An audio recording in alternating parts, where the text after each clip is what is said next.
Paisanas y paisanos, muy buenas noches y tengan todos ustedes bienvenidos a este su canal, El Son Político de Tasco. Dentro del marco teórico de conociendo la historia a través de sus gobernantes, a través de sus presidentes, hoy vamos a hacer un comentario o unos comentarios acerca de la Constitución de 1857. Las constituciones no es un tema nada más de algunos personajes que se ponen de acuerdo y vamos a redactar una constitución, así y así, así. No. Ya Marx, allá en 1847, 1847 decía: la historia de todas las sociedades que han existido hasta nuestros días es la historia de la lucha de clases. Aunque no les guste a algunas gentes, principalmente de gentes que tienen una mentalidad conservadora y ultraconservadora y hasta reaccionaria, pero es la realidad. La Constitución de 1857 fue una lucha encarnizada entre conservadores, políticos conservadores por una parte y políticos liberales por la otra. Muy bien. La Constitución Liberal de 1857 fue un documento oficial promulgado el día 5 de febrero de 1857 y que entró en vigor el día 16 de septiembre del mismo año. Cabe señalar que su origen obedece al estallido de la Revolución de Ayutla, impulsada por el revolucionario Juan Álvarez, guerrerense por cierto. En este movimiento revolucionario se derrocó al nefasto dictador Antonio López de Santa Anna. A partir de este hecho comenzó el periodo liberal de la generación de la Reforma. ¿Quién era Antonio López de Santa Anna? Pues el gobernador, dictador nefasto que preferían los conservadores de aquella época. En siguiente vamos a mencionar esos conservadores. Junto con don Juan Álvarez llegó al poder una nueva generación de jóvenes políticos que oscilaban entre los 24 y 47 años de edad, la mayoría de ellos poseedores de una ideología liberal que coincidían que el país necesitaba una nueva constitución, y así surgió la Constitución de 1857. Muy bien, ¿quiénes participaron en la redacción de esta Constitución? Bueno, pues entre otros fue Ponciano Arriaga, León Guzmán, Mariano Yáñez, José María de Castillo, José María Mota, Pedro Escudero, entre otros más. ¿Cuáles fueron los avances democráticos importantes de la Constitución del 57? Entre otras cosas, la libertad de expresión, de petición, de asociación, de tránsito. Las leyes se ponían al servicio de la libertad individual. Todas las personas son iguales ante la ley. La religión ya no era considerada como creencia de Estado. Eliminación de los fueros. Acordémonos que el lema de los conservadores, encabezados por Lucas Alamán, era religión y fuero, es decir, privilegios. También la Constitución subrayó la soberanía del pueblo con una república representativa, democrática y federal, representada en 3 poderes: ejecutivo, legislativo y judicial. Muy bien.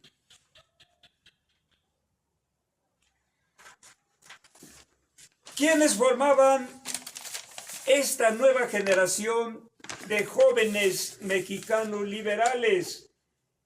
Benito Pablo Juárez García, Santos José Degollado, Guillermo Prieto, Manuel Doblado, José María Ortega, Ignacio Ramírez, José María Mata, León Guzmán, Manuel Romero Rubio, Francisco Zarco e Ignacio Mariscal, entre otros.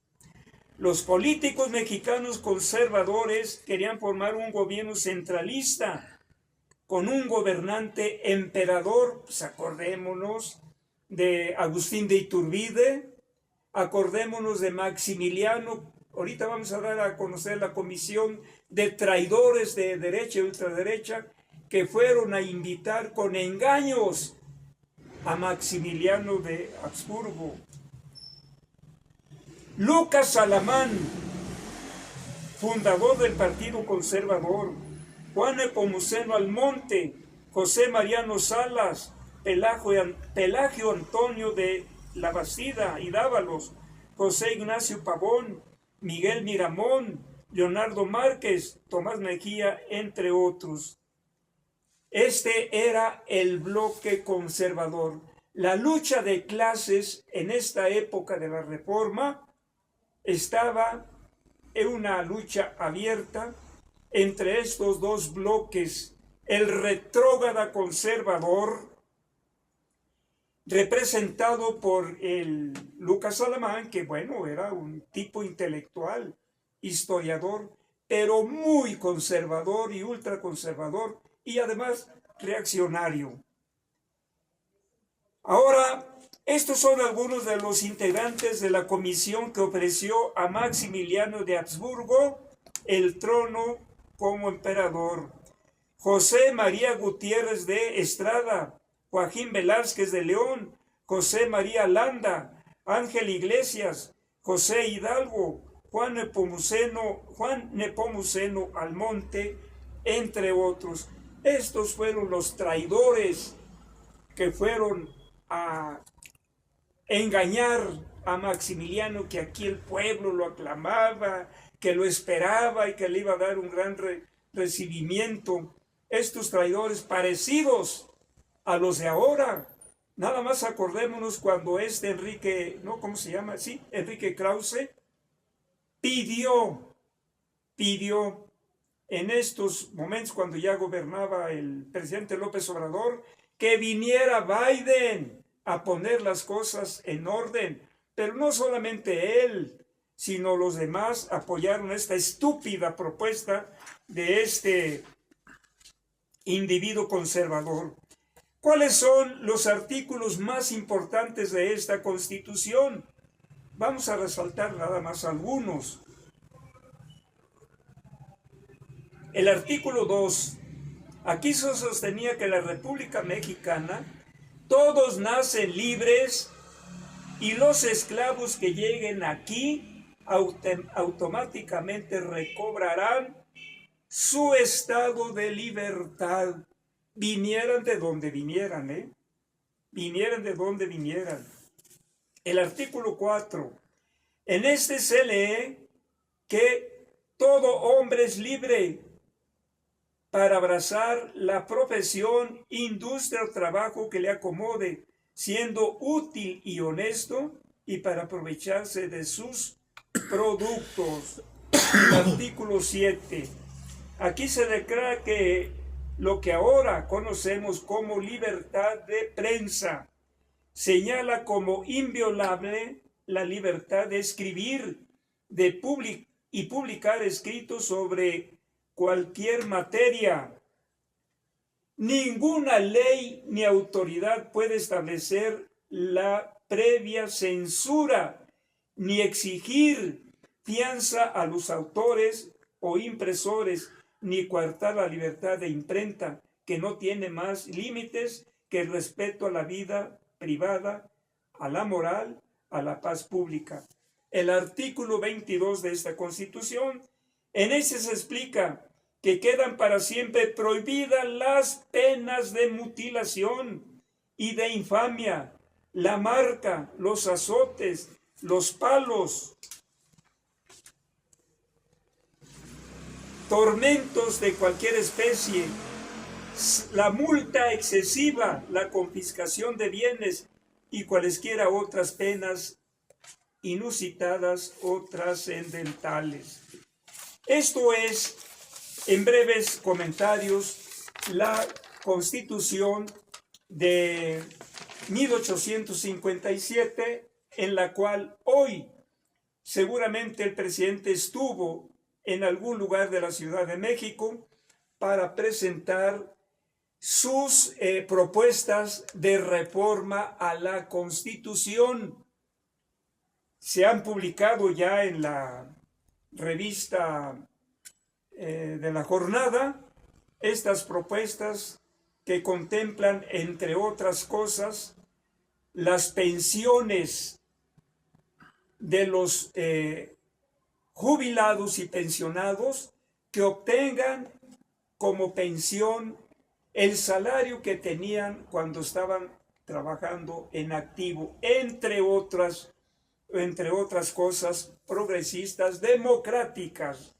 Así que estos comentarios están dedicados a la Constitución de 1857. Paisanas y paisanos, esos son mis comentarios de hoy en cuanto a esta gran Constitución liberal, progresista, liberal, democrática, de estos grandes hombres con tintes estadistas como lo fue Benito Pablo Juárez García, que siendo un humilde hombre de origen indígena, se convirtió en el hombre, en el gobernante, en el estadista más grande de México, conocido en toda América Latina, conocido a nivel mundial. Este fue el que encabezó este grupo de jóvenes liberales, don Benito Juárez García. Paisanas y paisanos, esos son mis comentarios, porque posteriormente pasaremos a comentar la Constitución de 1917, también a rasgos muy generales. Muy buenas noches tengan ustedes, nos veremos próximamente.